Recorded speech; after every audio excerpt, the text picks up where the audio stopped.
ba ang inyong ulo sa kasusuyod? At sumasakit na ba ang inyong kuko sa kakatiris na mga kuto ng inyong mga chikiting? Aba, sinubukan nyo na ba ang lahat para lang mapigilan ang pagkahawa ng buong pamilya ng pagkakaroon ng kuto? Ano nga ba ang kuto? Ang mga kuto sa ulo ay mga insektong walang pakpak na nagiging sanhi ng pangangati ng anit.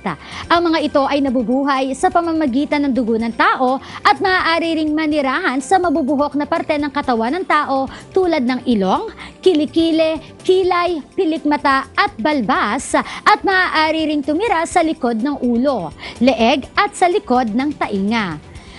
Paano nga ba magagamot ang mga batang may kuto? Ang unang gawin upang masigurong may kuto ang inyong anak ay sa pamamagitan ng conditioner at suyod.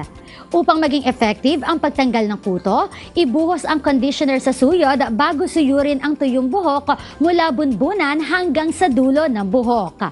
Ipahid sa isang tissue paper ang suyod kada suklay nito upang hindi magpabalik-balik ang kuto sa ulo.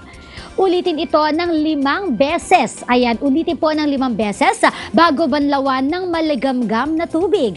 Ngunit tandaan na maaaring magkaroon muli ng kuto kung may buhay na lisapang naiiwan sa buhok, kaya't dapat ulitin ang nasabing paraan once a week. Sana'y makatulong ang simpleng tips na binigay ko sa inyo upang tuluyang matanggal ang sakit sa ulo na dulot ng kuto. Muli ako ang inyong kapartner sa kalusugan. Ako po si Christine para sa Medicine.